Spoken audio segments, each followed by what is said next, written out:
So ఇక్కడంతా papayas కనిపిస్తున్నాయండి అక్కడ నుంచి ఇక్కడ దాకా. అవును. సో అంటే ఇది పెట్టి రీసెంట్గా పెట్టారా లేకుంటే? ఇది రీసెంట్గానే పెట్టాం, మొన్న ఐ థింక్ ఓన్లీ 6 monthsలో ఇంత పెరిగినాయి. 6 months. అది జీవామృతం వల్ల ఇలా ఫాస్ట్గా పెరుగుతున్నాయి, మంచి గ్రోత్ ఉంది. అంటే జీవామృతంతో పాటు ఇప్పుడు మిద్దె మీద కంటే కూడా పెరటిలో త్వరగా పెరుగుతాయి అంటారు కదా? కింద బాగా పెరుగుతుంది, కింద బాగా పెరుగుతుంది. ఎందుకంటే అప్పుడు మనం అంటే కొంతమంది మడులు వేసుకొని మడులో పెడతారు, అందులో కొద్ది గొప్ప ఈ రేంజ్లో వస్తాయి. కానీ మనం ఎప్పుడైతే భూమిలో వేస్తామో చాలా త్వరగా అది ఉంటుంది. దీనితో జీవామృతం కూడా వేస్తాం.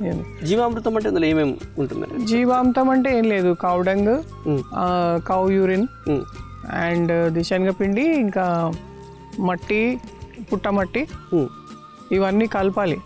కలిపేసి వాటర్ 200 లీటర్ వాటర్లో వేయాలి. ఈ క్వాంటిటీస్ అన్నీ కూడా జస్ట్ సింపులే. 2 తట్టలు పచ్చిపెండ, పచ్చిపెండ వేయాలి. 2 తట్టలు పచ్చిపెండ, ఒక 10 లీటర్ల కౌ యూరిన్, 10 నేనైతే కొలువను, బెస్ట్ జస్ట్ ఎంత దొరికితే అంత వేసేస్తాను.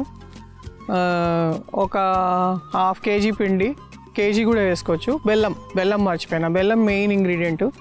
అది కొట్టేసి కలిపేయాలన్నమాట, నీళ్ళల్లో కలిపేసి పోయాలి. సో బెల్లం ఎందుకంటే బెల్లం ఫర్మెంట్ చేస్తుంది అండ్ ఈ పిండి కూడా దానికి న్యూట్రిషన్ ఇస్తుంది.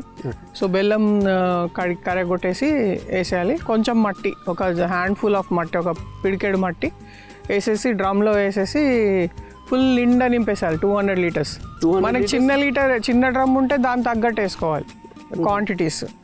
ఓకే, మీరు చెప్పిందంతా ఇదంతా అంటే ఎప్పుడైనా యూజ్ చేసుకోవచ్చు మనం? ఇప్పుడు మనము 7 days కలపాలి, జస్ట్ మార్నింగ్ ఒకసారి. అట్లా కలపడం కూడా clock wise, anti clock wise అలా ఏమన్నా ఉంటుందా? అట్లా క్లాక్ వైజ్ కలపాలి. క్లాక్ వైజ్ కలిపేసి కప్పేసి పెట్టేసేయాలి. జోర సంచి అట్లా ఏదైనా వేసేసి కప్పేసి పెడితే నీడలో ఉంటే బెటర్. ఓకే, సో అది కప్పేసి 7 days తర్వాత మనం డైల్యూట్ చేసుకొని 1 bucket తీసుకొని దాన్ని 10 times డైల్యూట్ చేయాలి.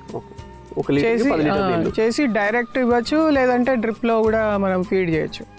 స్ప్రే చేయొచ్చు, పొయ్యొచ్చు, మగ్గుతో పోయొచ్చు, చెట్ల మీద కూడా స్ప్రే చేయొచ్చు. ఓకే, సో దీనివల్ల అంటే పెస్ట్ రాదా లేకుంటే బలం ఉంటుందా దానికి? దీంట్లో ఏమవుతుంది అంటే మెయిన్ మైక్రో ఆర్గానిజమ్స్ ఉంటాయి, సూక్ష్మ క్రిములు ఉంటాయి, అవి హెల్దీ అనమాట. సాయిల్ కోసం సాయిల్ న్యూట్రిషన్ ఇస్తాయి.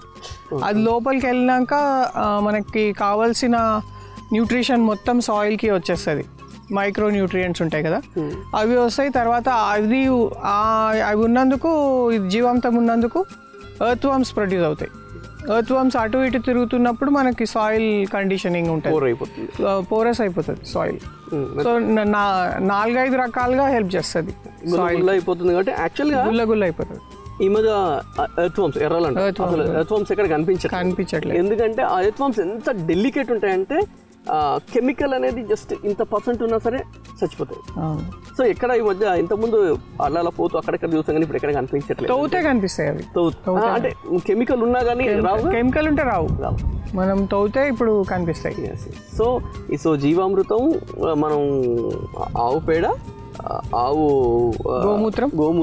గోమూత్రం తీసుకొని కొద్దిగా పుట్టమన్ను, కొద్దిగా హ్యాండ్ఫుల్ అంతే, అదొక కొద్ది బెల్లము అండ్ కొద్ది పిండి, శనగపిండి. సో వీటన్నిటిని పెట్టేసి ఒక 1 week దాని మీద కప్పేసి దాన్ని 1 week పెడితే దాని తర్వాత దాన్ని ఒక తిప్పుతూ ఉండాలి. ఎవ్రీడే తిప్పితే ఒక 1 week ఉంచి నీడలో ఉంచితే ఒక బకెట్కి 10 లీటర్, అంటే ఒక బకెట్కి 10 buckets. చిన్న బకెట్ తీసుకుంటే అదే బకెట్తో 10 times డైల్యూట్. ఇది ఎన్ని రోజులు యూజ్ చేసుకోవచ్చు అండి? ఇట్లా ఇది ఎన్ని రోజులైనా యూజ్ చేసుకోవచ్చు, ఏం ఖరాబ్, పాడేం కాదు.